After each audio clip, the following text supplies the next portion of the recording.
আমার মা আজকে ৪৪ দিন ধরে আমরা খুঁজতেছি, মারে পাই না। মা খুঁজতে খুঁজতে আজকে আমরা অসুস্থ হয়ে পড়ছি। মাকে যদি কোনো দয়াবান ব্যক্তি যদি কেউ পাইয়া দেন, আমরা ওনাকে উপহার হিসাবে ৫০,০০০ টাকা দেব। কিন্তু টাকা যদি থাকতো তা ১ কোটি টাকা দিতাম। কিন্তু আছে আমার মন, আছে দেহ, আমি আমার জীবনটাই দিয়ে দেবো। আপনারা দয়া করে আমার মাকে হুইজা বাইর করে দেন। এই ভিডিওটি বেশি বেশি করে আপনারা শেয়ার করবেন। আপনাদের কাছে আর কোনো কিছু চাই না, আপনাদের একটা শেয়ারের কারণে আমরা যেন আমার আম্মারে হুইজা পাই। দেখেন পাশে হলো ঢাকা মেডিকেল মর্গে, ওইখানে আসছি মাকে হুজার জন্য, যে মার ডেড বডি না দিয়ে আমরা পাই।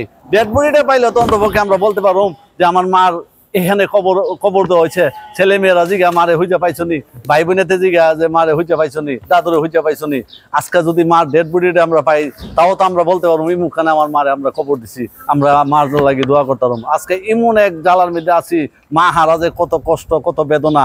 আজকে মেডিকেলে মর্গে গুরুস্থানে গিয়া হুজি কোনো দেওয়ার লাশ আসছে কিনা, ওইখানে পর্যন্ত আমরা এই লাশের সন্ধান করতেছি, কোনোখানে আমরা সন্ধান পাইতেছি না।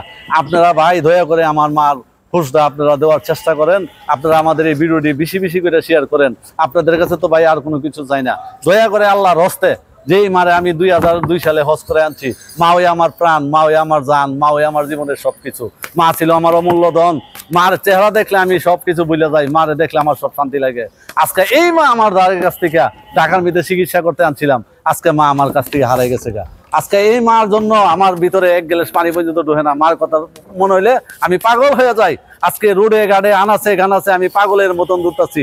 আজকে যে যেখানে বলে আমি এখানে যাই। আজকে দয়া করে আপনারা আমার মার একটা সন্ধান দেন, আমার এই ভিডিওগুলো বেশি বেশি আপনারা শেয়ার করেন। আপনাদের মাধ্যমে যদি আমি আমার আম্মারে পাই, সারাটা জীবন নফল নামাজ পড়ুম, আপনাদের জন্য দোয়া করুম আল্লাহর কাছে। যে ব্যক্তি আমার মারে পাইয়া দিব, তার জন্য সারাটা জীবন আমি দোয়া করুম আল্লাহর কাছে। আল্লাহ ওনার মাধ্যমে আমরা আমাদের জীবনটারে ফিরে পাইছি। আমার মা আমাদের মনে শান্তি ফিরিয়ে দিছে।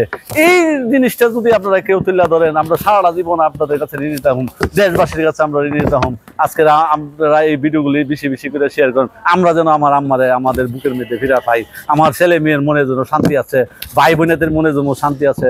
দয়া করে আপনারা আমাদেরকে শান্তি করে দেন, আমরা যেন আমার ছেলে মেয়ে সবাই মুখে হাসি আসে। আমার কাছে একটাই আবেদন, আপনারা এই ভিডিওটা বেশি বেশি শেয়ার করবেন। আপনাদের একটা শেয়ারে আমি আমার মাকে খুঁজে পেতে পারি। আমরা ঢাকা মেডিকেল মর্গে আসছি, মর্গে আসছি। যে কোনো বিয়ারিশ লাশের মধ্যে যদি আমার মা পায়, তারপরে তো মাকে লাশ পায়, তারপরে বলতে পারবো যে এটা বুঝি আমার মায়ের লাশ। ছেলেমেয়েরা বলতে পারবে এটা আমার দাদুর লাশ। তারা দাদুর কবরের সামনে যে একটু দোয়া করতে পারবে, কিন্তু আমরা তো তাও পাই না। আজ ঢাকা মেডিকেলের সামনে মর্গের সামনে আসছে, যে কোনো বিয়ারিশ লাশ নিয়ে পাই, বা কোনো গোরস্থানের সামনে যায় খোঁজাখুঁজি করে যে তাদের মাঝে কিনা আমার শাশুড়ি মাকে খুঁজে পাই, কিন্তু আমরা পাই না। আপনারা ভিডিওটা একটা শেয়ার করবেন, আপনাদের একটা শেয়ারের মাধ্যমে আমি আমার মাকে খুঁজে পেতে পারি। আপনার কি হয়? দাদু হয়।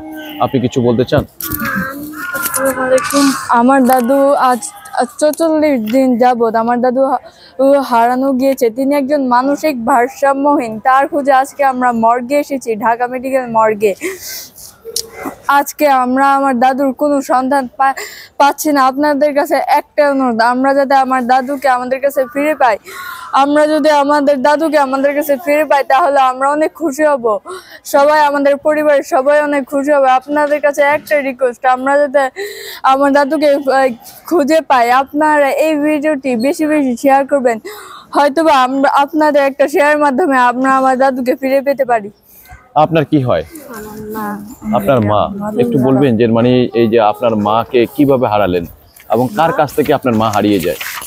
আমার মা আমার কাছে হারিয়ে দিচ্ছে। আমি এসেছিলাম মার কাছে, ঢাকা সরাইছি, বাইরের বাসাত বেড়াইতাম, বেড়াইয়া সাইডা মারে যেদিন যায় কদিন থেকে বাইরের বাসাত মারে লগে লিয়ে যাবো, সঙ্গে দেশও লিয়ে যাবো।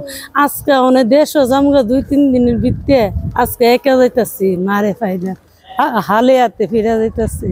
আজকে আমার মা নাই। মা তো হয়তো কোথাও না কোথাও আছে, এই আশায় আছেন না? কোথাও না কোথাও আছে, আসে আসছিলাম, ওনা তো আশা নাই। আচ্ছা, আমরা একটু ভাই আপনার কাছে একটু জানার চেষ্টা করি।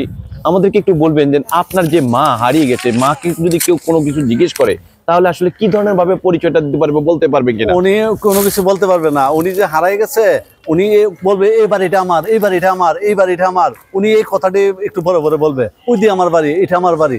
আর উনি ওনার ছেলে সন্তানের কোনো নাম বলতে পারেন না। জিজ্ঞেস করলে আমার ছেলে সন্তান কেউ নাই, আমার কেউ নাই। উনি ওই সামনে যে বাড়িটা বলবো, উনি এই কথাগুলো, এই বাড়িটা আমার, এই বাড়িটা আমার, একটা কথাই বলতে পারবো।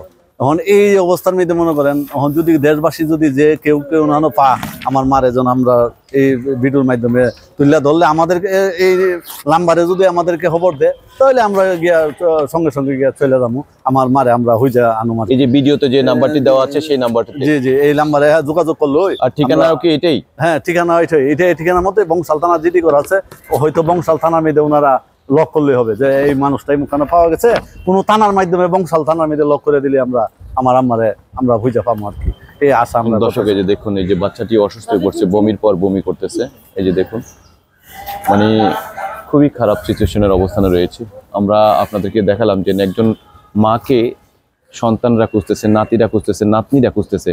এই ঢাকা মেডিকেলে মর্গের সামনে আসার পর আমরা আমাদের ক্যামেরার সামনে তাদেরকে বন্দি করতে পেরেছি এবং তাদের কাছ থেকে তথ্যগুলো জানতে পেরেছি। দর্শক, যে যেখান থেকে পারেন এই ভিডিওটি আপনাদের চোখের সামনে যখন পড়বে, আপনারা ভিডিওটি শেয়ার দিবেন, কমেন্ট করবেন, এবং যে কোনো ব্যক্তি যদি এর মাকে সুনির্দিষ্ট প্রমাণ সহকারে দিতে পারেন, তাহলে হয়তোবা তাদের পরিবার থেকে 50,000 টাকা তারা পুরস্কার ঘোষণা করেছেন।